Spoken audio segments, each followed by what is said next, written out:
It's a little. It's like, it's not. It's scary. No, I'm scared. Okay. I did. I was like, No more movies. no more. How you doing? Shuffle again. I never know, so I'm like, I'm just gonna. I like it. Sometimes I do it. Musical chairs? Yeah, I just know you like space, so I just give you all your space. Yeah. On the way there. You're reading well. Away from me. Yeah, like, you got your space, I'm happy. I'm dating myself, but my first two traumatic movies were Jaws Mm-hmm. and The Exorcist. What the heck going on? Jaws and, well, so I used to watch, it was Jaws and It. What's the scary clown? Clown? I still have a yes. clown phobia to this Oh, day My because sister. of it. Oh, because of that, my sister too. Nobody Oh, likes yeah. clowns. I like it. The scary clowns. Do you really? Yeah. What? I don't. Yeah, I do. They're either scary Alright, or- Cher, we got.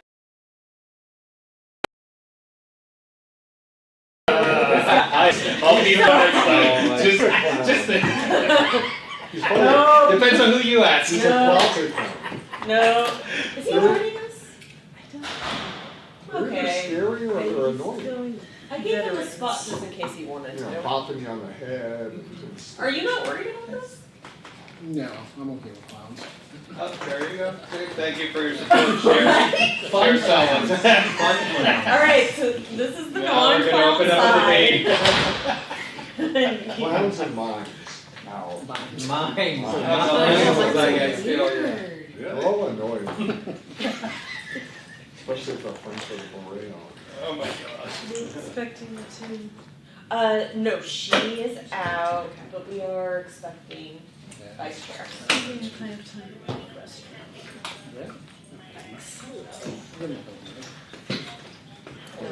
So gosh, What else are we just gonna in the height. You know, just chairs I've never done. It's okay, just what I do is just go find the chair Just like find and a- just like Yes. just like This one is a little. yeah, just swap There we it. Oh, you got the small one? It doesn't rise, or was this the one that just everybody keeps on passing? Push down and Sit on the floor. It's the golden ticket. What is that? the AI. What? Maybe it's AI.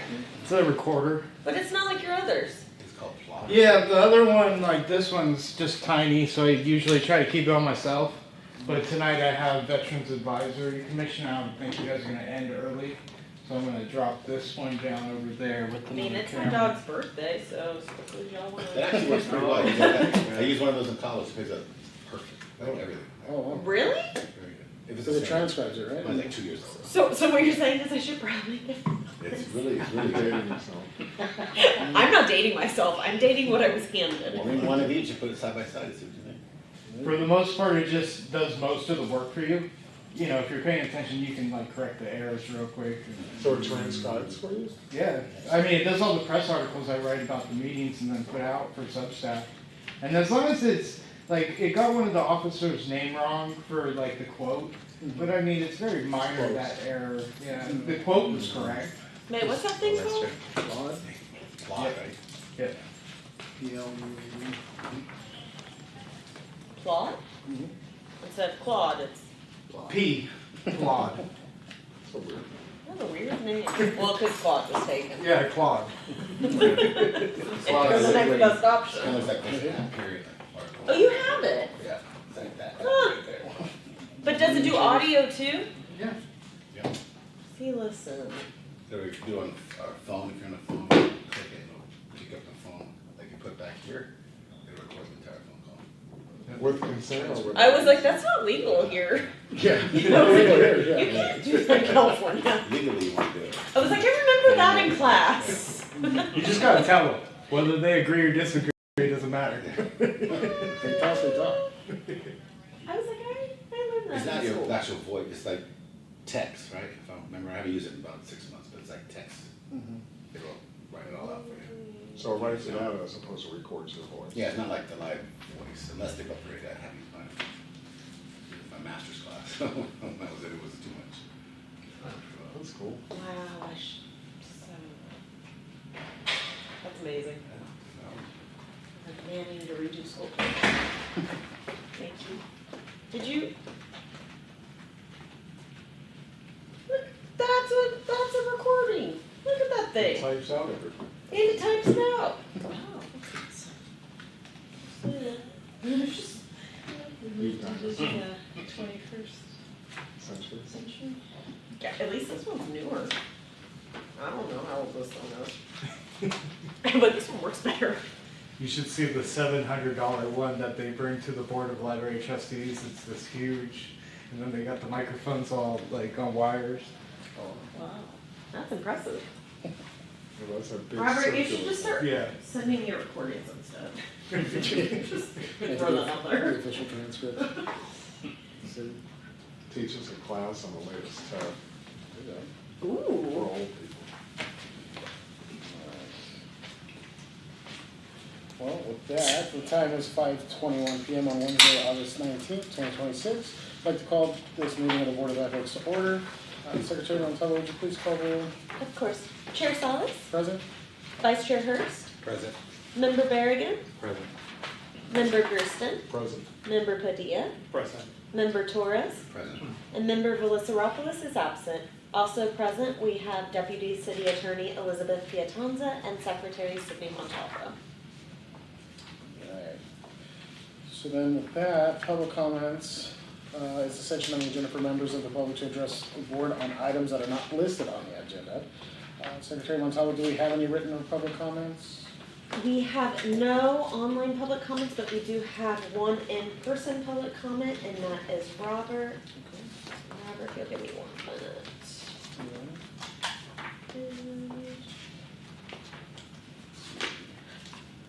Thank you. Board of Ethics, members, staff, appreciate all you guys for showing up today. It's important we have a quorum and then we can handle the city's business. It's been a long audit, let's say, of many different differences, similarities, I think even ethical concerns to make sure that someone is going to other meetings, not necessarily this, but the ethics of going to the other meetings and then reviewing what I found with you guys to maybe bring up some issues that I want to address. And I see it under your purview, right? Is it? I don't know, we might agree to disagree on some of these. But, so like for the city council meetings, and when a member of the public is choosing to do the call-in option, okay?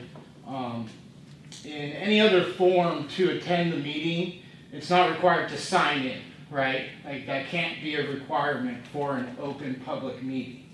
Now, where they get us in the public comment section to sign up something is they need something to call. So there's a gray area that I can understand when we're talking about the transparency of the public comment, even what I'm doing now, and then the difference in the process. Now, this board doesn't get call-in, right? So you guys don't necessarily deal with it. But for members of the public that are dealing with the call-in option at the city council, it's difficult because I don't know how many of you have secret phone numbers that we can disassociate from when I'm calling in. But when I did the first audit of the system, they were releasing the information, which was doxing public commenters. Now, since then, they fixed that and they've reconciled with that type of thing. But the issue that I have with is the doxing of the callers, right? You have to call in from the number. Maybe the system doesn't do it, maybe it does, right? But I think there's something there for you guys ethically to consider about how the city is doing business with the public. Do you have all the answers to it? Maybe not. But I think within your guys' purview, we could make suggestions of policies that are already in place per like these values. One option would be to use Zoom without a requirement to sign in, and then they could have video, they could call people, you put your hand up, it's less invasive. So Thank you. Thank you. That concludes public comment. Let's see, next item on the agenda is 4.1, approval of the meeting minutes. Secretary Montalvo, do we have any comments regarding that? We do not. Alright, let's take a look at these.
Does anyone have a motion or any discussion regarding the minutes from last meeting?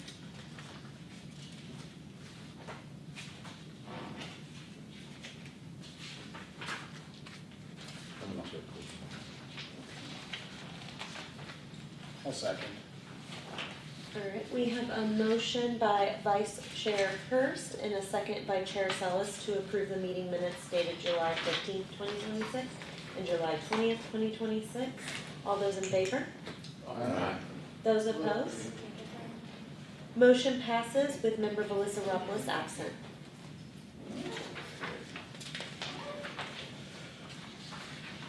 All right, action item 4.2. Next item on the agenda is item 4.2. We have a request for an excused absence from member Gerson of our July 15th, 2026 meeting, and member Melissa Robles of our August 19th, 2026 meeting. Secretary Montalvo, do we have any written or public comments for that? We do. We have one in-person public comment from Robert.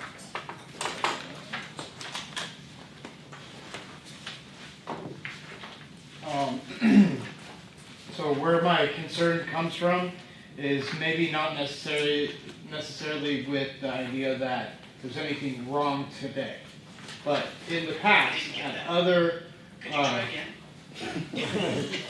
So the AI, that's almost like that.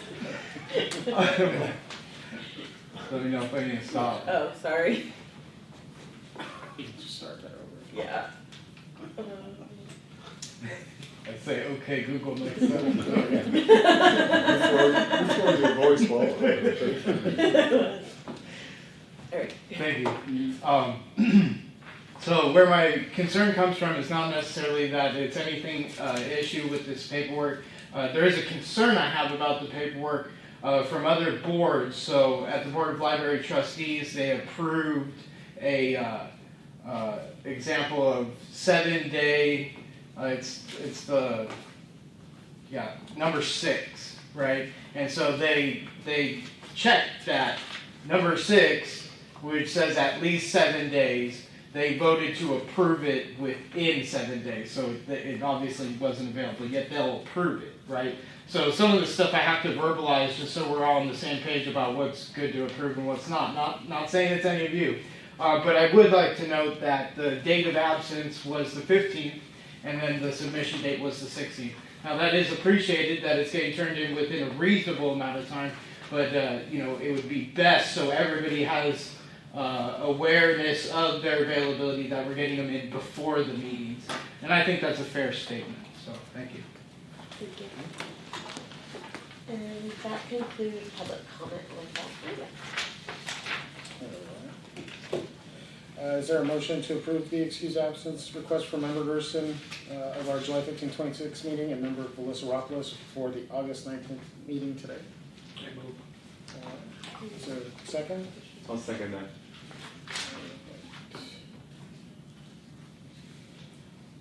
Alright, I have a motion by member Padilla and a second by member Berrigan. All those in favor? Aye. Those opposed? Vote passes with member Velisaropoulos absent.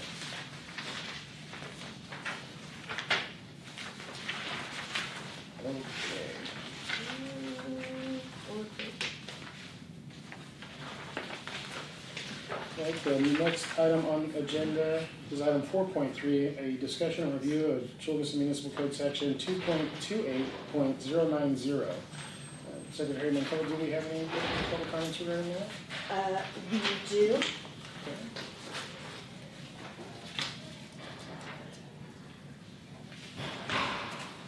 And public comment from member Roberts. I would just ask for a point of order if there's any update to go with it. I mean, I have the paperwork, which obviously I'm prepared to comment on if I have to right now, but if there's anything to further educate. Do you want to Yeah, have them speak after discussion? Yeah, let's do that. Perfect.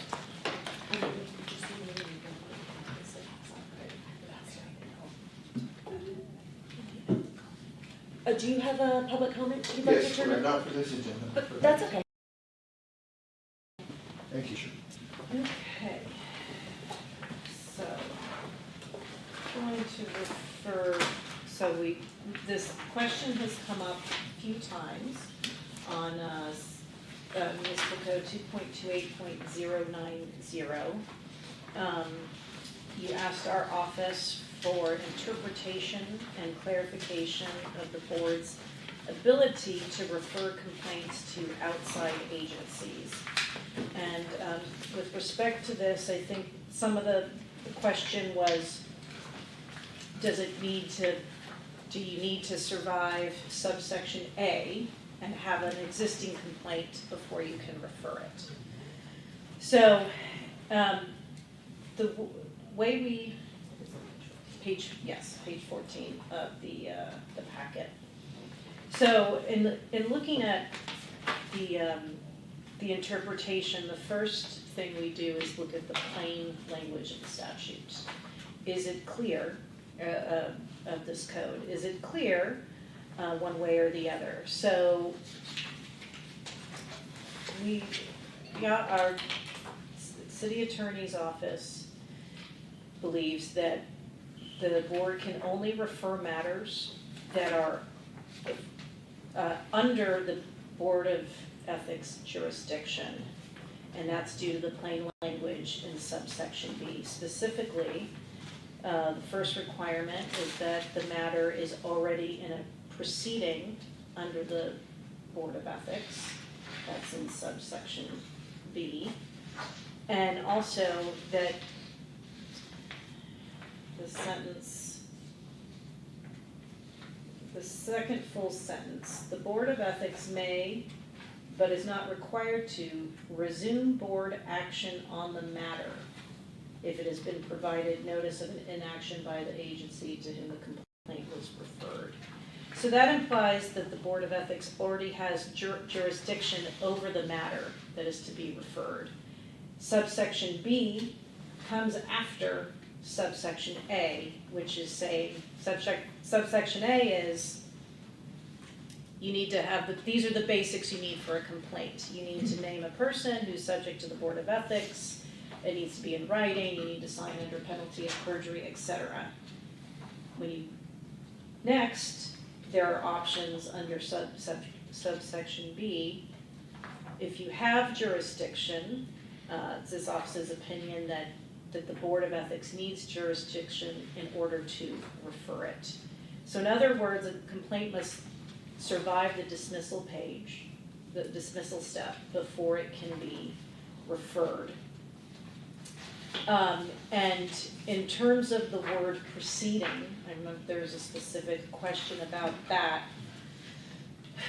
It doesn't appear that if we refer a matter, so if we dismiss it, we dismiss it.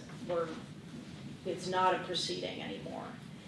If we might dismiss it and we want to hold on to it until we refer it out, I believe that would expand the scope of the board's purview, because again, the board is limited, your purview is limited on these complaints to those 13 specific prohibitions. So if people file things that don't fall under that, we say, well, we're not gonna dismiss it, we're gonna hold it in abeyance and send it off to another agency, then we're expanding, the board's expanding its purview. So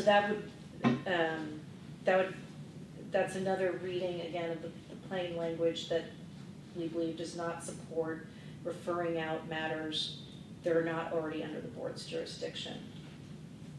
There's another part at the end of paragraph B, then, it sets forth an exception, and it is a distinct basis for the one situation where the Board of Ethics can refer out matters over which we do not have jurisdiction. And that is for any misconduct during any stage of the proceeding before the Board of Ethics. So that's the last full sentence in B. If the board learns of misconduct during any stage of the proceedings, but the misconduct is not within the specific prohibitions, Board of Ethics can make a referral to the appropriate local, state, or federal enforcement agency that may have jurisdiction. So that is, because that is set apart as a distinct basis, again, we believe that plain language supports the reading that Board of Ethics can only refer out matters over which it already has jurisdiction. And then to be sure, so we believe the plain language interpretation clearly supports that. He did go through the whole legislative history from 2011 to 2013 of when these changes to the code were made. And when this referral language was added, it was first initially proposed in 2011 in some form. Ultimately, all the revisions took about 2 years, were adopted in April 2013. And there are notes about many of the changes. There are no notes about adding this referral language. So there's no explanation for it. So there's nothing, because there's nothing in the notes, nothing I think causes us to move off the plain language interpretation. And again, there's nothing in the notes that supports the expansion of the scope of the board's purview to go beyond those 13 specific prohibitions. So with that, that's the interpretation we're the city attorney office is providing, and then just noting some policy considerations that the ability to refer seems to be reserved for matters that are already within the board's subject matter jurisdiction or purview, but maybe grow to be something bigger. Maybe there's, in the course of going through a complaint, an investigation, it might seem like something could be a violation of state law. That's the instance, that's the kind of example where we're referring, well, maybe we should send this to the AG's office or to the DA.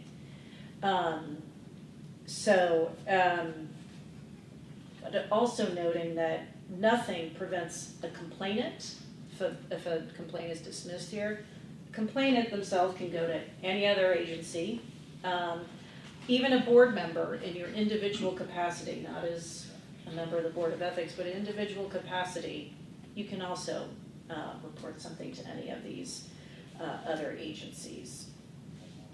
So that's, happy to field any questions. Which, by the way, referring to, being able to go to other agencies, we've told complainants before on several occasions that there's a plethora of remedies. And I would just, my initial reading, consistent with what Elizabeth said, I note in B, as well as all the language in B, it keeps talking about the matter as opposed to a matter. if it was designed to be more expansive, it would read a matter. I think the matter necessarily means it's singular following from a, so that's how I read it initially. It's just my comments.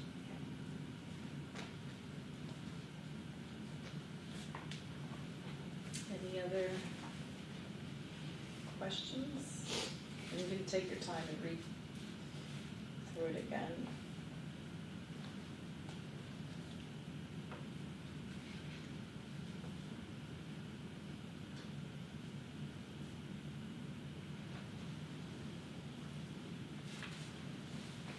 Well, there's just a Yeah. sidebar question. When it talks about the one specific exception with misconduct, is misconduct defined anywhere? 'Cause don't I see looked, I did not see it defined in a previous version of the code that was redlined out in 2011. It defined misconduct as anything that violates the code of ethics. A little So- circular. So, interestingly, there was those 2013 changes implemented a code of ethics, a singular code. Before, the code just used to say, this is a violation, it'd say it in one spot, and then another couple pages later it would have something else. So misconduct was anything that violated that code, but it was not redefined in this later version. I have a question following up on that. Anyone whom is under the what would you call it, jurisdiction or right for the code of ethics, do those positions have their own code of conduct? They are, I believe in the charter, if not the charter, the code, they are subject to the code. They're subject to the code of ethics, so, if a specific department, like the police department may have, has its own like code, code of conduct within its general set of policies. I imagine the fire department does as well. So they may have their own departmental things, but we would not have purview over those. Those would be more expansive than what is in the code of ethics.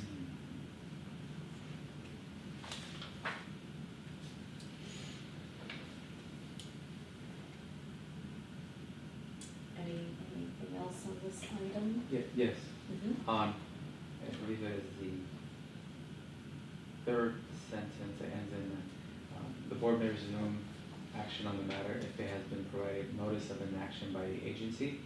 Would an agency say, we're not gonna do anything about this, and that would be a formal notice, or is there a time, 90 days, 120 days where? So that's probably going to vary by agency, and here it says if inaction for more than 1 year. I think, I'm not sure, I believe like with the DA's office, that they're making reports, I know there's a more extended time period. Right. And they selected 1 year as being the time of inaction, but typically after a certain period of time, if you don't hear anything, then you can move on to the next step, or depending on the type of complaint. 1 year could be a long time for a Yes. ethics issue. Yeah. Or they may say this is not under, you may get a note saying, Well, I know everybody's pretty new, but do we have any historical or anecdotal evidence or past practice of when something has been referred, if at all? yeah, we're not aware of anything that's been referred. I have a funny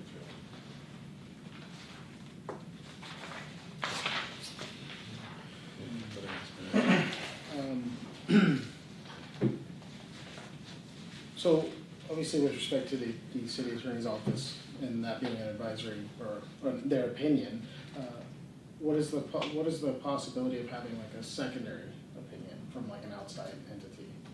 So this, as I went through all of these notes, part of these changes confirmed that the city attorney's office is the legal advisor for the Board of Ethics. Okay. So the only exception to that is when there is a complaint against the city attorney, and then it goes to an outside counsel. So just with respect to that item. And again, a complaint would be defined as a signed, documented, Yeah, complaint that against- complies with subsection A. I mean, regardless, there's, and this ties into the next item as well, but there needs to be a complaint to refer. And then because, so for example, if the board, not an individual, but the board referred a matter that was not a complaint, it's just something we heard about, if you send it, let's say, to the DA's office, it gives the connotation that the board has looked at it. If you're saying this is referred from the Chula Vista Board of Ethics. But we have a process for that. So if there's no complaint, it's the board, it's going beyond the scope of your duties and jurisdiction to refer something that's not in a complaint form or that you hear about. You can do that as in your individual capacity, but. Right, any member of the board can do Anyway, that. yes. Okay. Interesting. Interesting stuff. Is there any questions for anybody else? I guess we can, then we would move on to the public comment regarding this item before we move on. Yeah, the next one. Do you want to conclude the session and do public comment? Yeah, or- there was no other discussion, I believe. Okay. Can I ask you a question? Please. If I'm trying to jog my memory, by thinking, we're trying to figure out if we can move to refer a complaint that the board received without it formally meeting all the parts of part A, right? That Yeah, I think, and let make it a me, I can complaint. give you a little context, I think that'll probably make it a little bit easier. This refers back to when we had that complaint that came in. Right. We had a big group here, however, it didn't meet our requirements. Mhm. I asked staff, with all of us, obviously after our group discussion, to provide a legal interpretation of this ordinance, so we know, because obviously people were upset that, hey, well, you know, okay, it's 5 days late, but you guys still can't do anything about it, or whatever. Right. So the idea was to get clarification and better understanding if, well, can we go right to subsection B versus, Mm. yeah, but like Madam Attorney said that it's obviously section A has to survive that first, to quote you, and I think that makes a lot of sense, so. But that's kind of where this came about, so just to get a better understanding, make sure we're following the proper steps and procedures. Okay. But, yeah, that was it. Thank you for the background.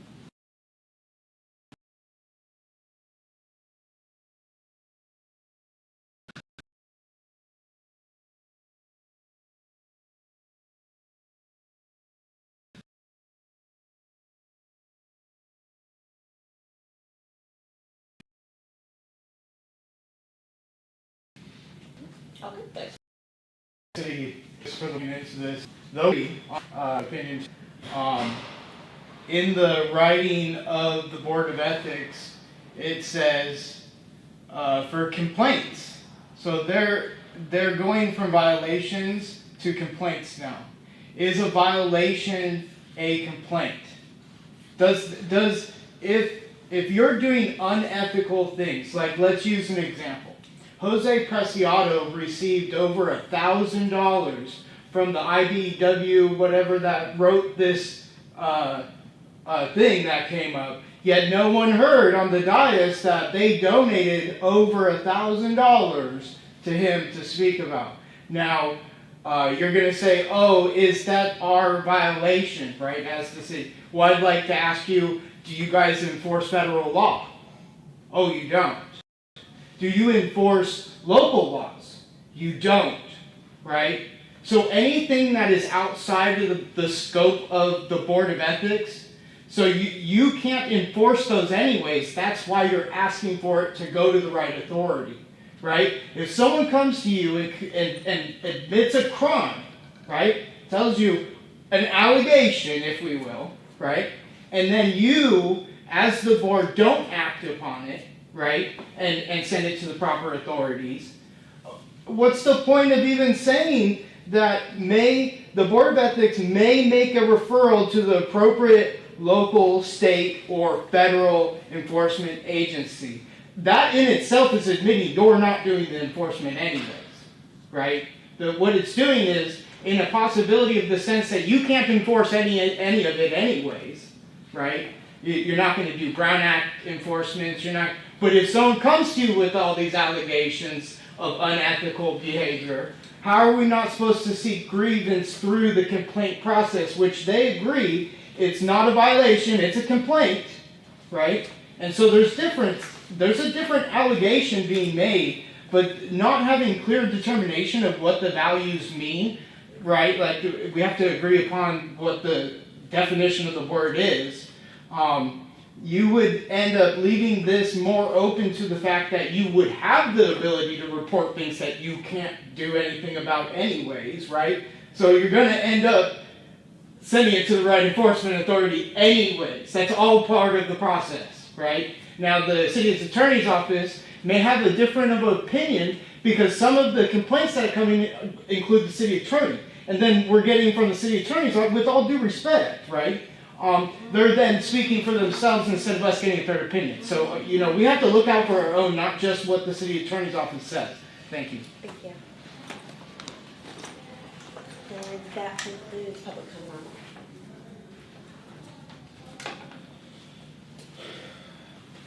I guess a follow-up question. Yeah. In regards to referring this to possibly an outside, like the enforcement authority panel or something like that, what would it require? I guess essentially you said it would take a complaint against the city attorney's office too. That's the only factor in which that would be the exception to that rule. Yeah. Okay. Yeah, Just- and part of it is knowing what to refer and having a name. I mean, it's signed under penalty of perjury, it's, Official There's- complaint definition. yes. And you can, to the point of, you can refer things when they are beyond our enforcement. If there is a complaint against a council member that involves something financial, and then in the investigation, it looks like this kind of sounds like bribery, or this, then it's like, okay, I'm gonna send this to the DA, to the FPPC, or wherever, but there's something, we're starting with something. Right, okay.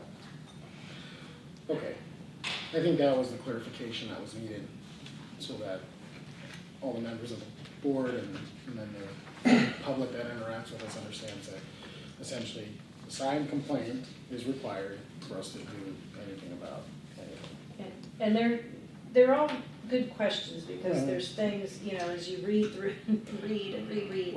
Well, I definitely think we have It's- some new agenda items for us in the future here, maybe to look at and review and work on as a team for sure, to get rid of some of the vagueness and. Yeah, or if you wanna propose, expanding some of the scope and the code, the prohibitions, things like that, those are, for you all to consider. Okay, and then there was no more public comment on that? No, item? not item. Okay, and that was 4.3. Three, Yeah, yeah. so we'll move on to 4.4. If we do have public comment, why don't we do the discussion and Perfect. everything else first? Yeah, so the next agenda item is 4.4, discussion on process to initiate or refer a complaint. And like we discussed, we'll hold those public comments until after the discussion. Yes, so this dovetails into item 4.3. So this is discussion on process to initiate or refer a complaint, which is specific to municipal code section 2.28.085. And that talks about, that is the process for a board member to initiate a referral for investigation. So the critical requirement there, so we don't have that, you can provide it, attach it to minutes, but 2.28.085.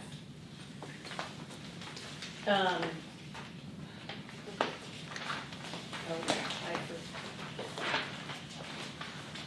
forgot to mention this item on 4.3. Was that 4.3? Yeah. But it ties into here as Do you well. wanna do it in 4.4? Yeah, it ties into here as well a bit. So subsection A says an individual Board of Ethics, Board of Ethics member must personally observe a violation of the Code of Ethics. And so it's not hearing about it secondhand, you have to have your own information. So this was, I can pass them out. So for example,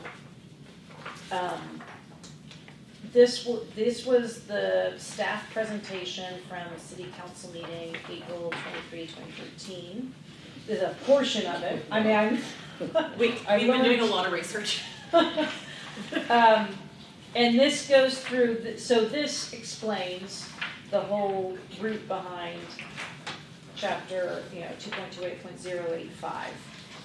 And that, so for a board member Thank you. to initiate a complaint, they must personally be aware of the misconduct, and that board member must make the prima facie showing that a violation exists. And then the board member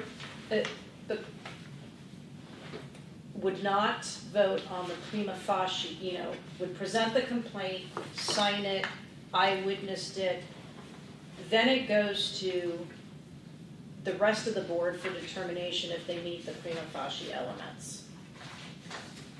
And the board member is recused from that process. If they meet the prima facie elements, then it goes to a panel attorney, what we call the enforcement authority. And then notably, in 2.28.085, it requires a complaint. They need to make a prima facie showing in a complaint. So, and then the rest of this proposal, it all proceeds under the panel attorney. So this is an example of the kind of the notes went on that for most of the sections. Again, these notes did not exist regarding. There was nothing on the topic of referring to an outside agency on the other matter, but let's see. And there's nothing in here as well that says about the ability to refer a complaint by a Board of Ethics member to another agency. So I'm not sure if there were more, this was a more, I think, generic question than 4.3. But the process to initiate refer a complaint means refer to the panel for investigation. Normally, the board does the investigation, but when a complaint initiates from a board member, then a panel attorney does the investigation. So that's what is meant by referral. Initiate or refer has to do with anything that is a board initiated complaint. Okay. So regardless if the whatever commissioner on the board does it in their private capacity, is that still the same procedures that would take place? If they do it, if they do it in their personal capacity, I think the threshold, that would be as in, you would still be recused, but the, I have to think about this, because it's pretty specific for a board a board member can file a complaint if they personally observe it. So we have to actually be active. Yeah, you would have to be in the conversation, you would have to witness the event. But in order for that to happen, I guess we would have to assign somebody to each one of the meetings that happens, or to actually be there if something goes wrong. The state does that. I think they have one person from the agency shows up to just make sure everything is in order and nothing is violated, but that's crazy. You Turn gotta turn be this there. into the ethics police. Exactly. We're gonna form a subcommittee for that. So, Pretty high bar. Well, definitely some interesting information for sure. And thank you, I know that was, you guys been doing a lot of work, so very much appreciated. Get a little better guidance and understanding. And again, someone else can file,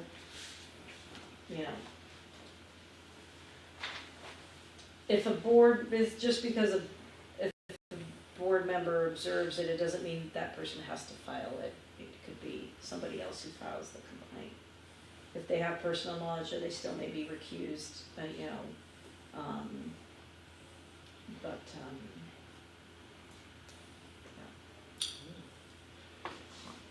So, any questions or comments for staff?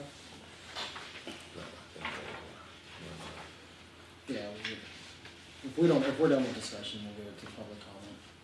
No, go ahead, Commissioner.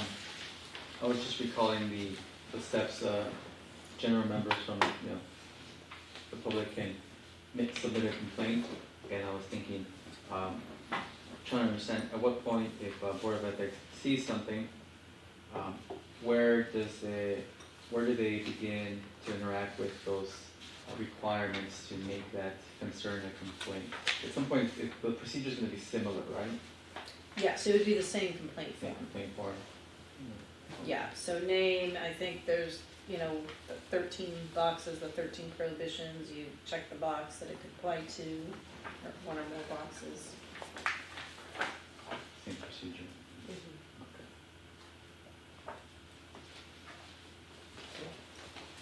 All right, if we're done with discussion, we'll go to the public comments on this item.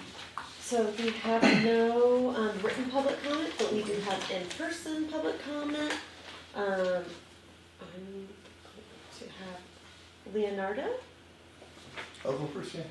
Good evening, Chair, good evening, Board. Sorry, No. 30 seconds though. I'm getting you all set up. No worries. And there you go. Okay, thank you. I'm going to paraphrase a little bit the comment that I have written, because just to elaborate first, I'm not an attorney whatsoever, but I don't see that it's very specified the circumstances under which the city attorney is the legal advisor for this board, but correct me if I'm wrong, there's no specifics as for the circumstances why this board may take another outside opinion, right? It's an interpretation, it's not specific in the code, from what I understand. And number two, it seems a little bit not useful for this board to have to witness in person a violation of the code of ethics. I mean, you're not omnipresent, if something happens, whoever wrote this at that time, maybe 10 years ago, it's really not practical to expect that any board member, it has to be there sitting in that room. For that, I present this question as a public comment. May the statement made by the mayor, where Leuna offered him what I believe was a quid pro quo, would that be something that everybody, every citizen in Chula Vista, including members of this board, witnessed? And if so, may they act upon the verbal statement of the mayor to initiate that complaint, which is the heart of the matter here. And that being said, with time, paraphrasing my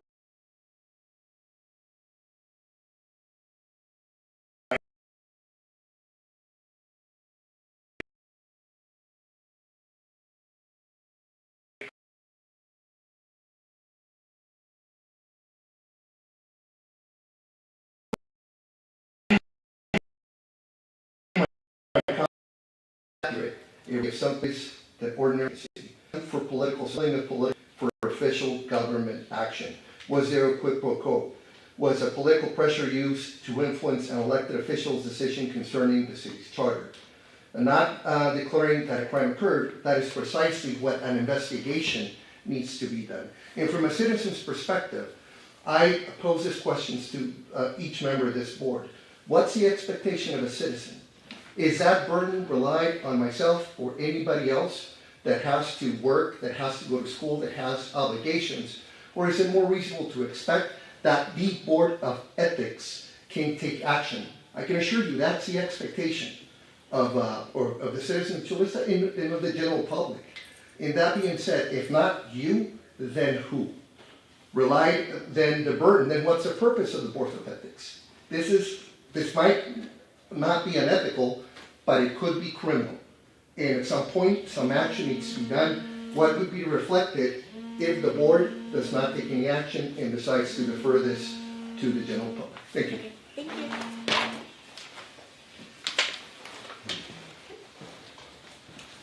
Our last public speaker on this item is Robert. I appreciate what the previous public speaker was saying, because this is not a partisan issue of me trying to exclude the mayor for special treatment, right? Like the ethical question you have to ask yourself, how broad is the Board of Ethics, right? Well, if you read into the codes that they sign for ethics, this is the finance board. You guys are not an ethics board, because ethics could be a lot of things, right? Where I'm making a claim that Jose Preciado is receiving funds from the people who are submitting this. I'm not an investigator either, right? Just like I don't expect you guys to be, but we expect it to then get to referred to the right people if it's something. What would be the point of coming here and trying to get the city involved with our own problems, so that way more of us know the situation, than for me to hide it from you guys? Go straight to the DA and have the DA come in and raid all you guys and then wonder why you weren't to fix the problem, right?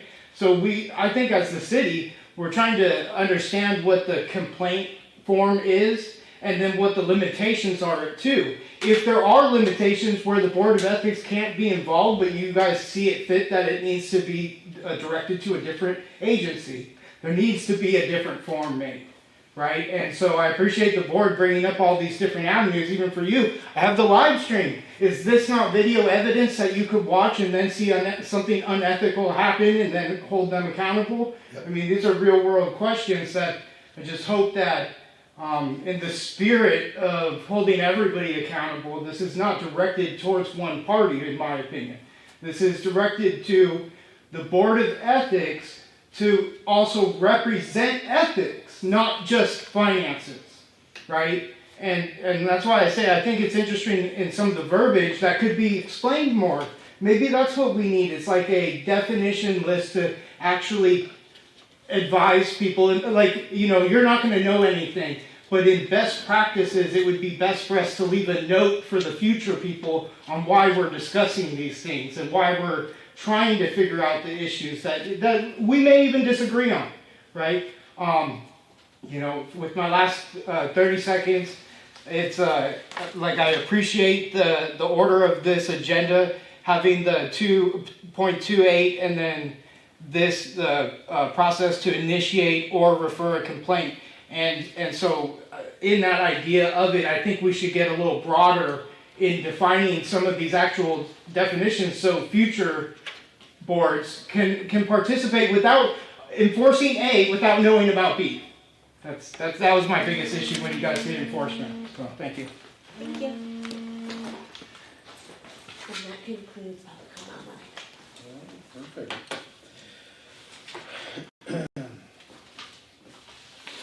All right. Good. It do kind of make sense that we should have some step that we can add or down the road that will help us be able to at least point the complaints in the right direction. I just don't see the harm in that. Like, if we can't solve it, then we should be able to just say, this doesn't fall for us. We should be able to refer it and just say, take a look at this, see what you think. That would require an amendment change of some sort. Yes, right? and that exists for things that we have jurisdiction over, that process is there. You know, the example in public comment, the board has not received a complaint, so you're an advisory board, you hear complaints. So the reason, if the board, if you all submitted complaints and heard them, that would go against the idea of having a board to hear complaints. But any member of, you know, of the public here can submit a complaint on, you know, on a matter. And then you hear it, and that's what the form is there to provide, you know, some guide, like, this is what's required. If you can fill in the form that could meet the requirements and the timing, and there's nothing that prevents the public from doing that.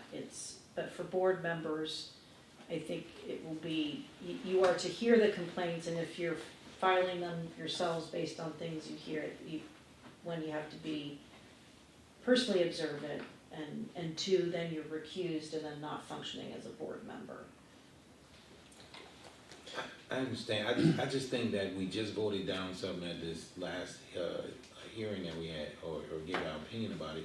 But I just think that when, for us having a little bit more authority to look over stuff takes such a long time and process. But we just had somebody just pull something out of the woodworks, and they were, if it was proved. And it's like, I don't understand how they could do that in a matter of days. But for us, it looked like we have little authority to do anything, but they were gonna get mass authority over what they were filing for. And I just think that maybe it's us, maybe we need to review this down the road and see what changes could be made, but definitely I think some changes should be made, because if they did that in a matter of a stroke of a pen, I mean, I just think we should look at our own stuff and go, well, I mean, there might be some stuff we need to change going forward.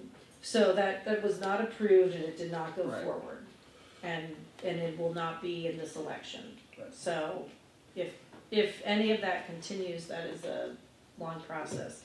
This set of changes, the last set of substantive changes, it was 2 years. And in 2019, there were more changes, but they were pretty minor, like just some minor, like some clarification things, administrative things.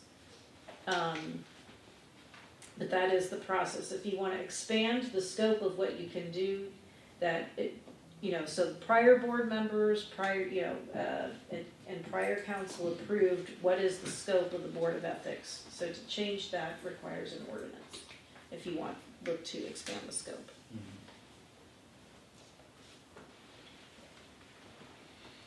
Are members of the public able to file complaints against our guiding principles versus the prohibited specified incident, the 313, I believe it is? Because obviously we have our guiding principles, which is a whole other section. I just didn't know if that's something that. In terms of our complaint form, there is not an action we could take based on the guiding principles, and that is not in the form. And that is, again, in the charter, and this, again, those guiding principles and specific prohibitions went forward in were created in 2013. They are something to aspire to, so you couldn't hold some.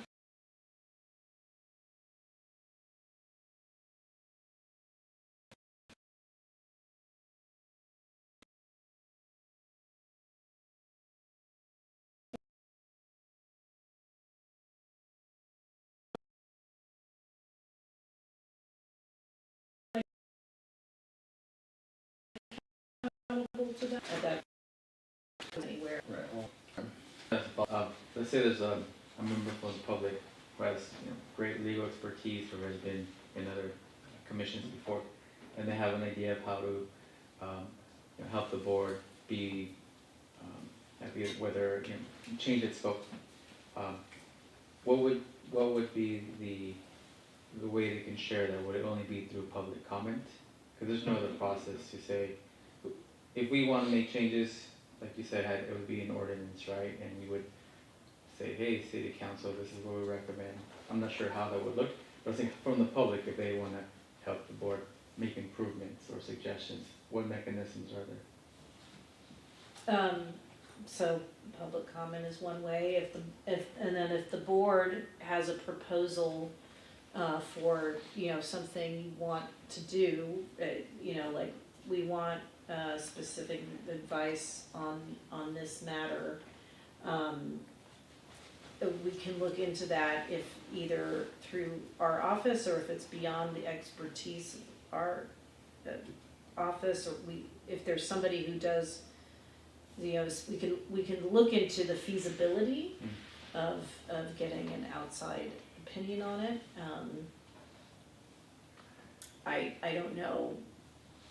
I haven't seen that here, so I don't know. But there is some, if there is a specific need and that is articulated and presented, it will be considered.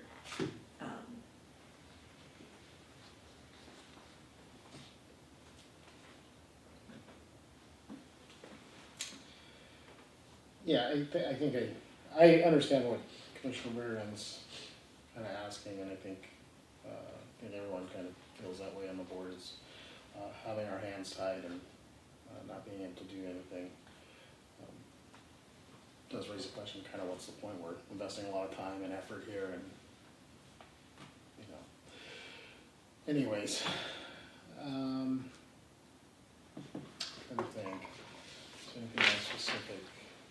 I think that covered a lot of good questions and a lot of good answers, I think, from the city attorney's office, so very much appreciated.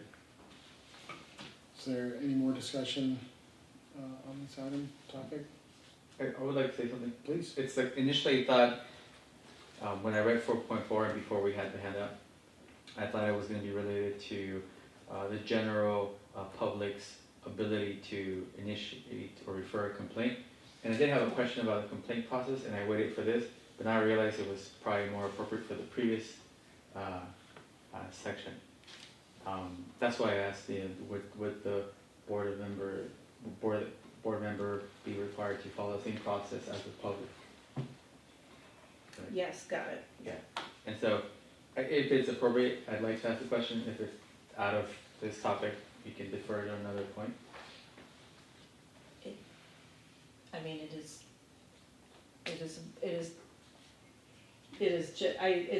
pretty general, the agenda, it's agendized as a general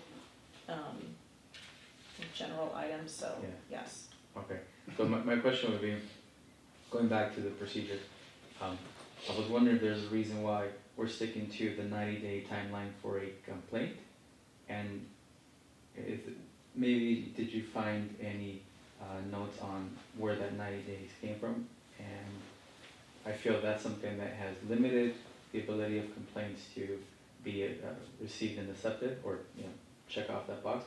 And that's something I would feel compelled that the board move on, if it's possible in making that change. But a few questions in one. Sorry. Yeah, I did not look specifically for that. I can look at that if there's reasoning behind the 90 days. That is in the municipal code, so that is a requirement. Mm-hmm. And again, if you consider changes to the code, can work on those to be presented, and then to the charter commission. I can see for if there's any, if I find any history on what drives the 90 days, any reasoning behind that. Mm-hmm. Is your thought expanding that to like 120 days or something? 91? But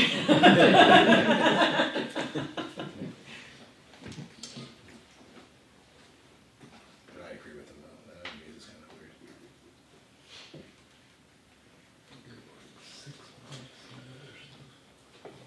All good? Thank you. Anything else on the board? regarding this item? All right. Well, thank you very much, Anthony.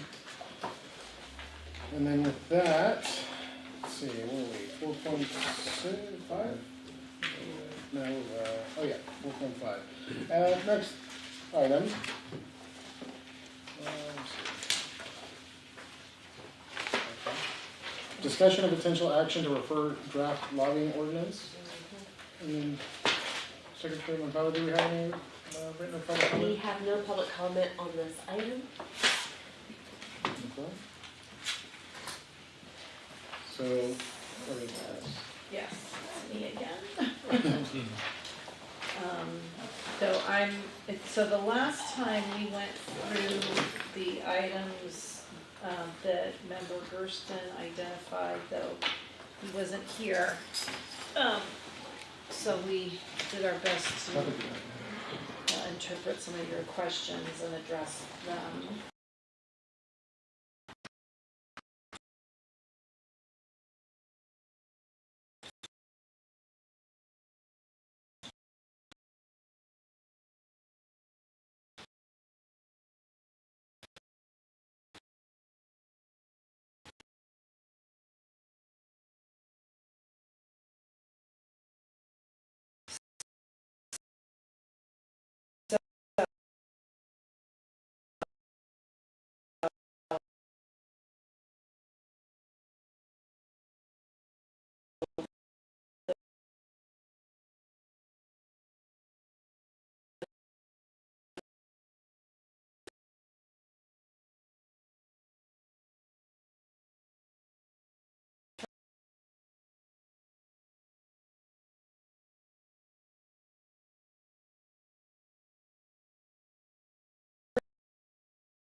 Where somebody meeting, you know, they'll be doing lobbying, that's the deadline.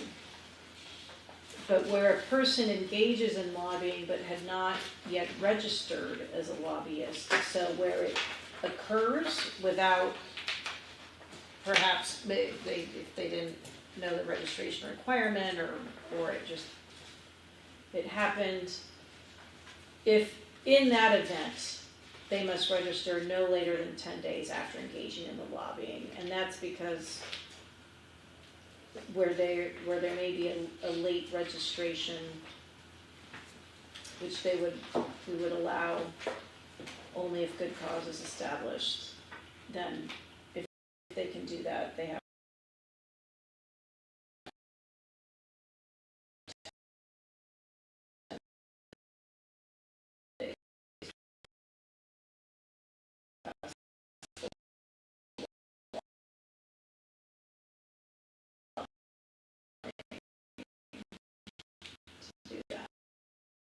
this question. Section within 5, or you do lobbying. But then the next section, you do lobbying, you gotta do it within 10 days. First sentence is saying you can't do that. Second Yeah. sentence is saying you can. So I guess I'm just So, intellectually stuck on it. The other option is just delete that second That's sentence, what I was thinking. and then just leave it Or at, make the times consistent, well, even make the times consistent would be superfluous. yeah. I mean, I would be happier with deletion of that second sentence. So, yeah, whatever you all agree on, we can, I mean, because it just doesn't make sense to me. You must do it within 5 days. Oh, but by the way, if you don't, then you do it within 10 days. I mean, second sentence obliterates the first sentence. Yeah. So is your proposal after lobbying period and then delete Yep, that sentence? yep. Okay. You simply have to do it within 5 days. And then going down to D, there's late fees if you don't. Unless you establish good cause, because you've got the good cause in that. So the inadvertent, oh crap, I'm engaging in lobbying, you know, my good cause would be, I didn't know it was lobbying, yeah. whatever. So I think D would cover anything beyond the 5 days. And they would, yeah, okay. I think that, I agree, I think that makes sense to delete that. Can we go over that again? So if somebody plans, like, Ms. Montalvo had said,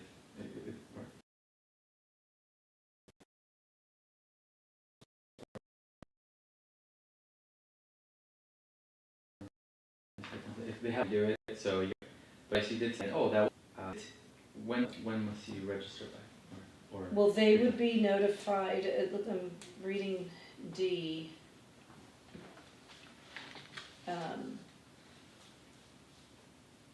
So let's see.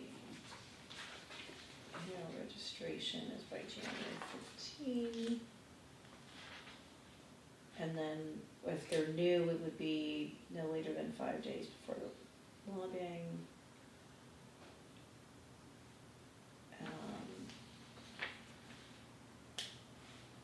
It would be upon them showing good cause to be registered as a lobbyist.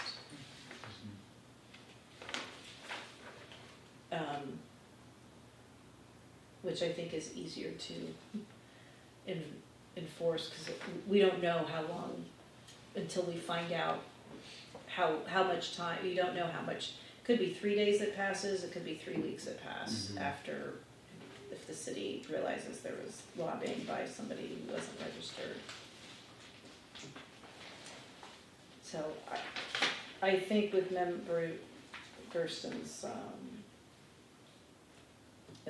edit to delete that, I still think it's clear under subsection D. I think that's sufficient.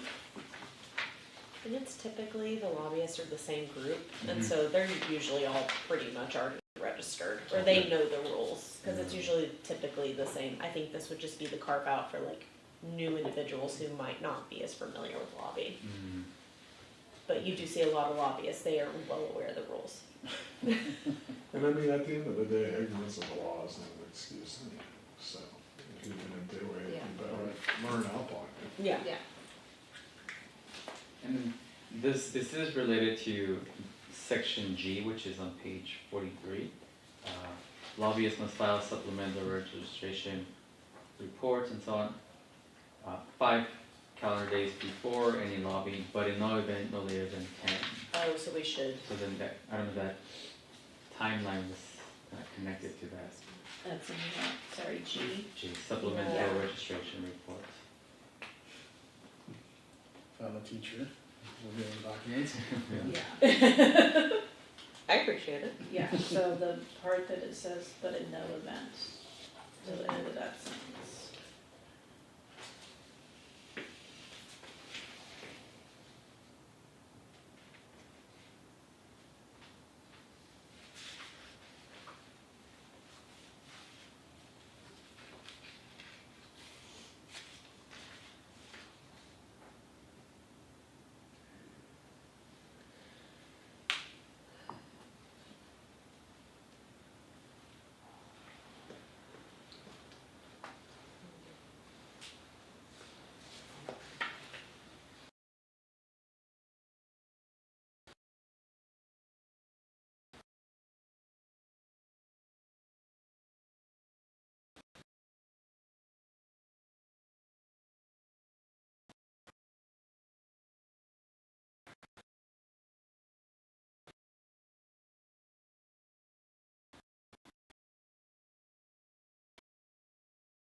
Was prior law matter in any prior lobbying in general? The way, and I agree that needed clarification, and my understanding is that we would just be interested in if they had engaged in lobbying activities with any designated city official on the matter at issue. So added that language within the past 30 days. I like it. Okay. And then the last Member Gersten's comments was payment 2.55.100 subsection D. So my recommendation is to not change anything, and that is because this, so the question, so I think you asked for clarification. So, okay, if the enforcement authority determines that civil or administrative remedies are, enforcement authority shall refer the complaint to the city attorney, who in turn shall forward it to the next enforcement authority on the special counsel, who will then take further investigatory and procedural steps necessary to resolve the matter. So this is the same language used for the enforcement authority for the campaign finance panel. So once a complaint, a campaign finance complaint passes the first step, probable cause, then it's, if there's probable cause of a violation, then it goes to the next step, which is a full investigation with a separate attorney. And there are steps for that, but it's the same language. It goes to the next panel attorney, who will then take further investigatory and procedural steps to resolve the matter. So I think to keep the language consistent for the two panels, and also it's broad, I think, by design to give that panel attorney the they have the authority to conduct an investigation, and then the procedural steps are they can file a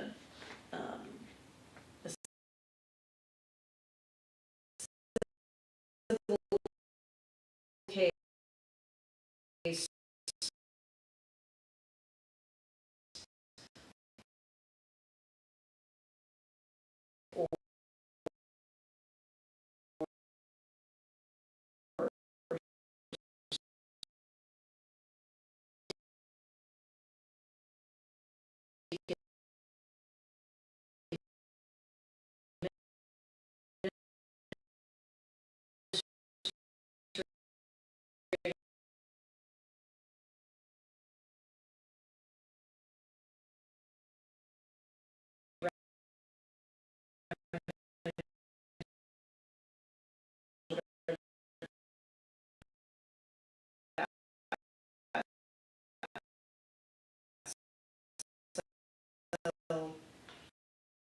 everything if you accept.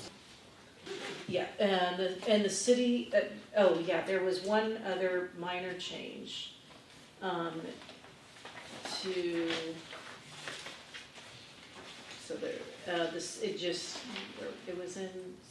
on also page 45, I believe.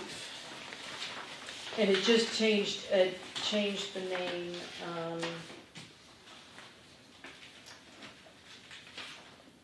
late fees. So subsection B,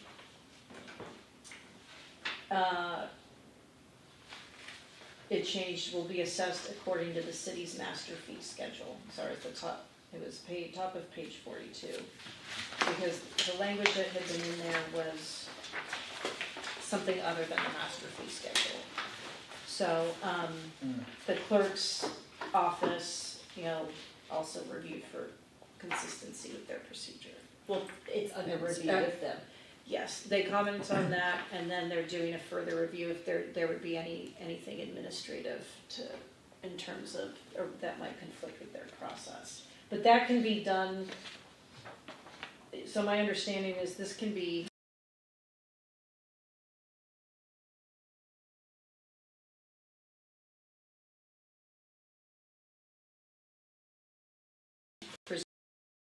say, like you to change this, or they'll have kind of how we've engaged in the process. They may have edits, and then we would look at them and go back, and in that time, if the city clerk has any other edits or comments, they can be considered. So.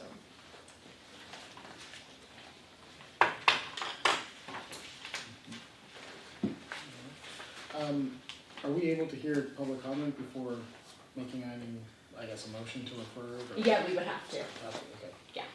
Can I ask a question? Yeah, I was gonna say, if we can have discussion.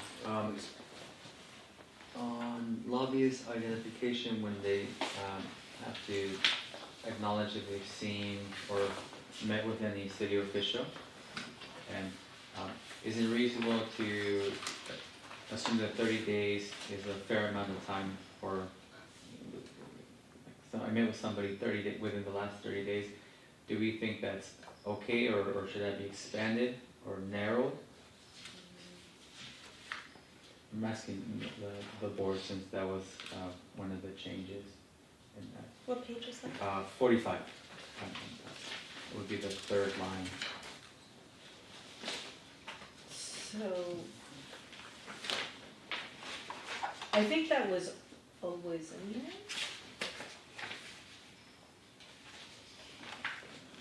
I think we just added the number 30. Or just moved it? Yeah. Just moved it, yeah. Oh, okay.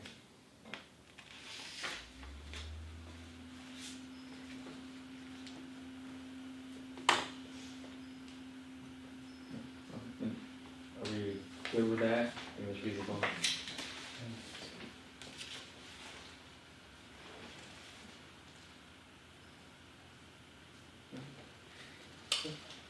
We'll move. Speak your mind, sir. Yeah. Speak your mind, what do you think? What is it? Oh, 31 days. Well, some months do have 31. Do you want 31? Oh, there you go. I mean, Oh, you got me there. There's your document. Yes.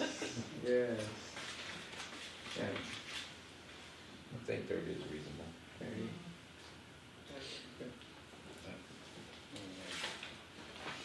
Alright, there's no more discussion, and we can go to public comment? Perfect. We have one comment. We have one in-person public comment. That is Robert. All right, Robert. Thank you. I appreciate where you're going with that, because when you see a real world scenario play out, and then you wonder if you're approving or giving enough time for the allegations to be, proved or disproved, or, I like, my favorite with the city right now is calendar days versus business days. We all know what business days are, right? So, personally, if they're gonna charge me and say, per their schedule with me, I'm giving me documents as business days, I laugh at all these calendar day ones that they wanna put onto us. But that's just kind of like a little jab. One thing I'd like the board to consider about this, I like all the work that you've done on this, but it might be good to see the actual complaint form.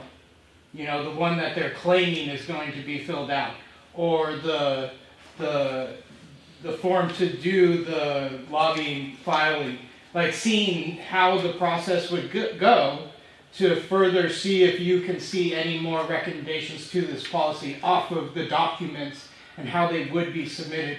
I don't know, the way that I look at it sometimes is you have to do like a mock version and run through it to then see what comes out the other side to better help you make a suggestion on what you're trying to implement, right?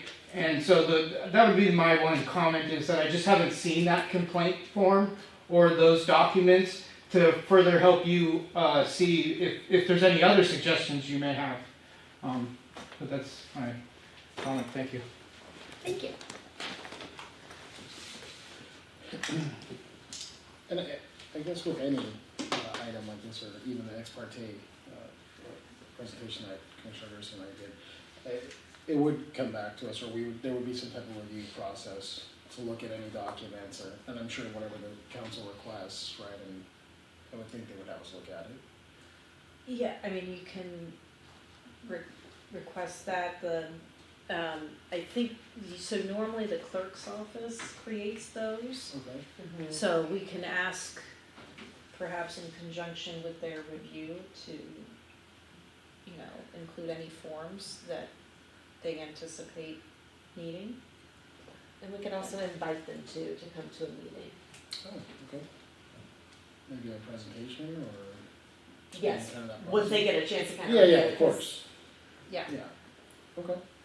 Just because it does appear a lot of this would kind of fall on them workload, so they might have also some suggestions on things that might work well. So then would it be premature to move this forward until we have the city, or the city clerk's office's documents, or their drafts, or review? Well, we can.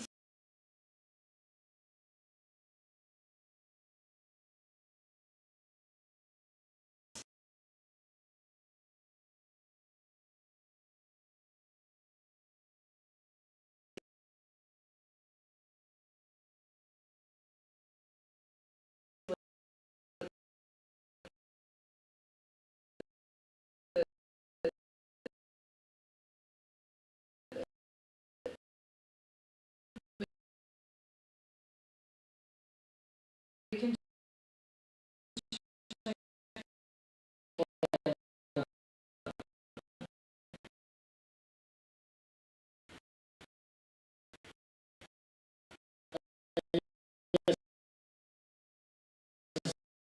moving forward, that'd be. So, looking through, this, send it to council, Except, well, you would need to accept all the. accept all the changes, Mhm. and. Did you have any other changes? You happy with it? Oh, happy is the right word. Brings you joy? I know that bar so Are well. you waiting for an answer? Yeah, accept changes and then move it And then- forward. yeah, then does anybody wanna make a motion? Oh, and how do you wanna move it forward? So do you wanna Well, by present it? presentation. Yeah, we gotta make or- sure we cover that piece. You could draft a letter and attach it. I know presenting at council's a lot, so again, you have many options. You Which, could- who was a part of this, ad hoc committee? And, Mm. vice chair, Okay. Okay. Well, I know we're probably gonna have some scheduling conflicts though, with you guys, right? Or no? Cause I'm just thinking if we do it in person, maybe we'd have somebody that was a little part of that, Mm, that subcommittee that Present. worked on it. Mhm. But I guess we can cross that bridge when we get to it. So for now, I guess making a motion to accept the changes, and proceed with a presentation to council. accept changes.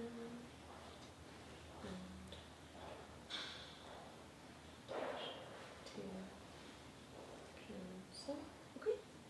Do you wanna, should we say who or how many, or is that okay? I think last time we needed to know who was presenting at council. Or, Yeah, or for the chair to determine that. oh yeah, well, we can put it that, the chair to Okay. determine, okay. Sorry, they get very particular on the chair too.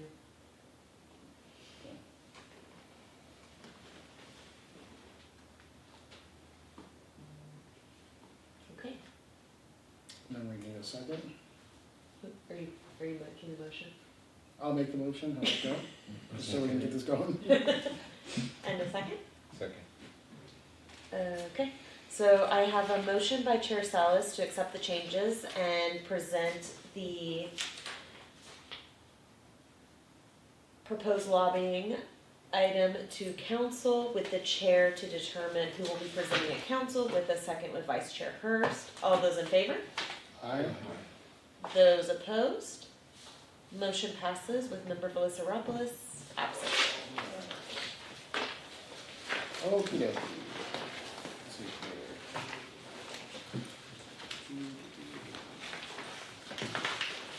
here. Alright, so we'll move on, or, yeah, did we do public comment? We did on that, now we Mhm. gotta go to 4.6. 4.6, okay. Yeah. Yeah, agenda item 4.6 is an update for myself regarding the letter of recommendation that was presented to city council. I'm assuming regarding the ex parte communication, policy. Do we have any written or public comment? Oh, did I mess that up? No, this was on your letter I apologize on the notes. This was the letter you presented to council regarding the measure, the ballot measure. Oh, okay. And just, okay. That was the 21st, meeting? I apologize. So, sorry, is it, yeah. Council meeting.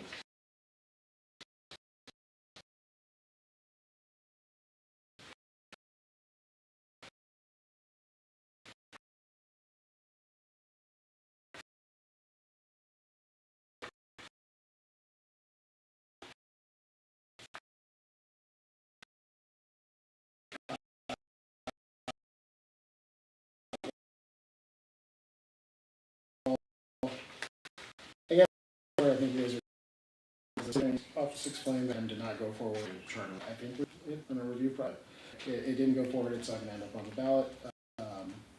So it was obviously after presenting, there was a lot of people who were very happy with the Board of Ethics, saying that we're active and being involved. But I think that was definitely that was one of those times I think we couldn't just not do anything. And definitely, hopefully it made an impact. Obviously the community was out there, so everybody was pretty involved in this specific item. So, but other than that, it went really well. There was good feedback from the community, so not too much more about that. And it is included in your packet, so you can see the letter that he submitted. Yeah. Because we didn't really we had the special meeting and then we went to council, so this is Yeah, it just so was you very guys could fast. see the letter. Very, very fast. Okay. Do you want to open up for discussion or do public comment? Well, we'll just, discussion first. I don't know if there's gonna be any discussion. It was all pretty straightforward, we all figured it About out. what? The letter or anything? No? Well, it's already happened, right? Yeah. I was just, Part of the process. Part of the process. I was like, I'm just making sure. They don't ring that bell. Yeah. All right, we'll go to the public comment then. Okay. We have no written public comment, we have in-person public comment. Robert. You know, I always got something to say. I'd like to thank the board for showing up. You know, you voted, you did the process. That's the other part. We're trying to lead a good example for the next people who come in, so they can know how to deal with these situations, right? And if I can make one friendly suggestion, right? Because at the Charter Review Commission, they didn't forward like the details of what they voted on to the last meeting. And I think that this paper should go to them, right? It has to do with something they're going to be looking at. And I don't think they know this exists, except for maybe at the meeting you said you submitted it and it's a part of their paperwork of the meeting. But I think that in a collaborative effort between boards and commissions, that because you're speaking about something that's going to be an item of theirs, that we give them as much of information that you guys have about it, just so while they're working on it, they can know what happened during that time. So thank you. Thank you, Robert. And that concludes public comments. Alright. Is that something that's normally done, like when there's an item, would that order commission receive all the packet of everything that's submitted? I mean, it's available on the, it should be available on the window. Yeah, so they're able So, to but see. They would need to go in And pull it themselves? See, but- essentially? Yes. Okay. Should be attached as a document for the docket, right? Yeah. That was submitted to the council. Yeah, the council, it was on council, but for like charter review,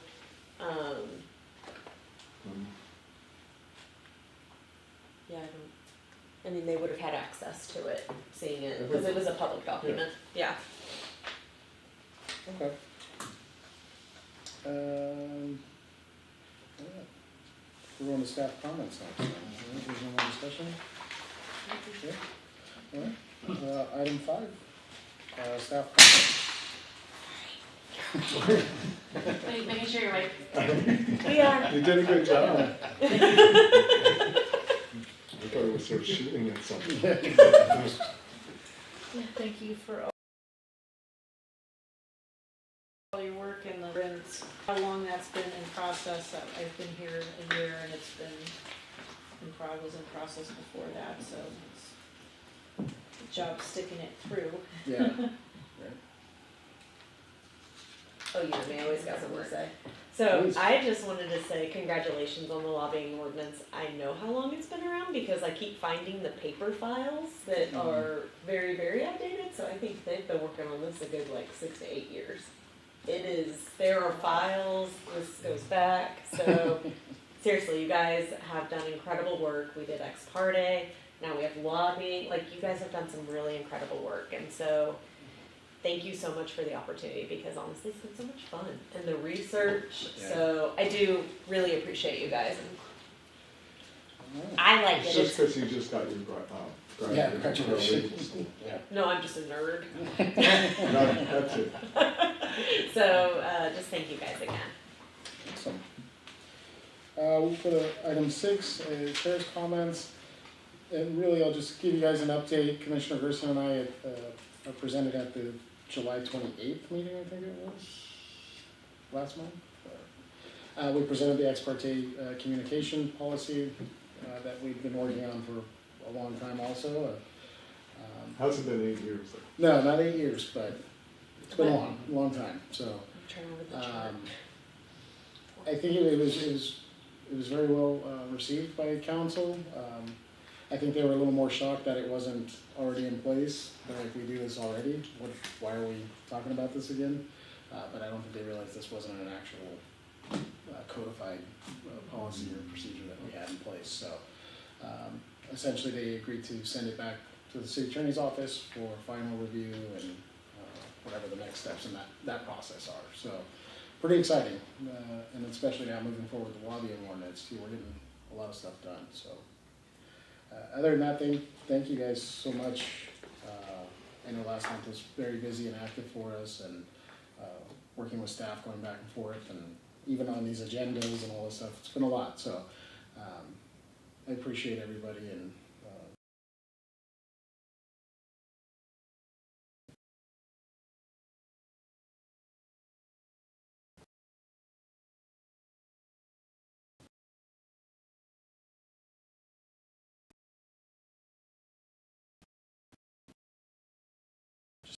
thank you guys for being here. The wrench might stand out and it on Wednesdays every week, and so that means September, October, November I cannot attend the meetings. So I wanted to share that with the board. I mentioned it to the chair. I called Ms. Montalvo earlier just for guidance, right, and to be up and honest and let the team know that I won't be here, but my heart will, and my attention. I'll consult the recordings. There you go. Right. Good, so for 3 meetings in a row, let's create subcommittees and. I second that motion. Wow. So, thank you for all you do. It's great working with you. And, but I'll still find a way to figure out what's going on. Yeah. Being fun. Awesome. Shantalia? I want to say thank you to the city attorney's office for all the research. I know it's been a lot of work, but all your work is really helping us do the work that we need to and the board. So thank you for everything you've done for us. Very much appreciated. Ditto. Sir? Commissioner Torres? I just want to say you did an outstanding job representing us in front of the meeting, that all the pressure, the people in the audience, at the city council. You're very articulate, sharp, professional, and I appreciate you being there for that long period of time. I think you were up there for quite a while. Yes, we did go into my other comment right after, so that was a long time up there. But I think you did a good job, and you're a good representative of the Board of Ethics. Thank you. Very much appreciate it. Commissioner Gerson, I know we got a ditto out of you, but is there anything else? No, double ditto? Double ditto? Very good. Vice Chair? When this panel is being put together, like I said before, it's a lot of knowledge on this panel, and it shows up right when it's supposed to. If you just go back to the special meeting we had, whatever, with the public there, it just took on its own life. Everybody had their own